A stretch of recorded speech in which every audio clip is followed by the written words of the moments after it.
రాష్ట్ర ప్రభుత్వము బీసీలకు స్థానిక సంస్థల్లో రిజర్వేషన్లు పెట్టడం లోపల ద్వంద్వ విధానం అవలంబిస్తుంది.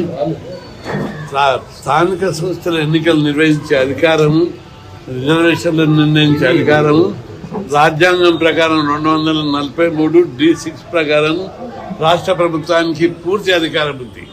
కానీ ముఖ్యమంత్రి రేవంత్ రెడ్డి గారు దీన్ని డైవర్ట్ చేయడానికి నానా విధాల కొత్త డైవర్షన్ పాలిటిక్స్ ఆడుతున్నాడు. జీవో తీసి ఇప్పుడు ఆయన ఏం రావాలి, గవర్నర్ సంతకం పెట్టాలి అన్నాడు. పోయి కలువు, నువ్వు కలువనే కలువు, రాష్ట్రపతిని కలవనే కలువు, అఖిలపక్ష సమావేశం ఏర్పాటు చేయవు. కేవలం ప్రతిపక్షాల మీద, బీజేపీ మీద, ఇతర నాయకుల మీద బురదల్లడమే పనిపెట్టి తప్పించుకోవడానికి చూస్తున్నావు. ఆ వైఖరి మానుకో. నిజంగా బీసీలకు 42% పెంచాలంటే పెద్ద ఎత్తున నువ్వు దానికి తగ్గట్టు కార్యాచరణ రూపొందించి అమలు చేసే చిత్తశుద్ధి ఫస్ట్ మీ మహిళలకు రావాలి. గోబెల్స్ ప్రచారం కాదు, డైవర్షన్ కాదు. ఎట్లా చేయాలి, దానికి మార్గాలు ఏమిటి? నువ్వు మేధావుల సదస్సు పెట్టు, అఖిలపక్ష సమావేశం పెట్టు, ఏది పెట్టు. ఒళ్ళి నీ ఇష్టం వచ్చినట్టు దొబ్బుకొని పోయి కేంద్ర మీద, బీజేపీ మీద బుద్ధ చల్లుకుంటా వేరే పార్టీలు చేస్తుంటే దాన్ని ఇప్పుడు కవితమ్మ చేసే దీక్ష నిస్వార్థంగా ఆమె బీసీలకు మద్దతుగా చేస్తుంది. ఆమె దీక్ష వల్ల బీసీ ఉద్యమం మరింత బలోపేతమవుతుంది.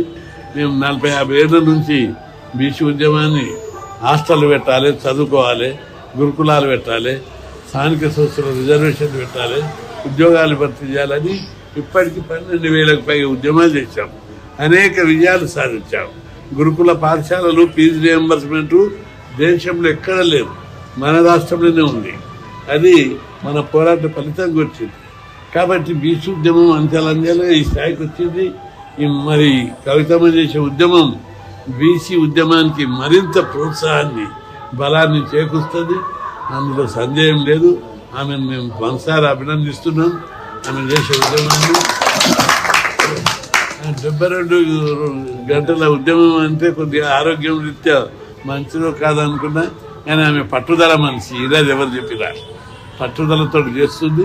తప్పనిసరి ఆమె భగవంతుడు ఆమె ఆరోగ్యాన్ని మంచిగా ఉండుకుంటూ ఆమె దీక్షను విజయవంతం చేయాలని మనసారా కోరుకుంటున్నాం.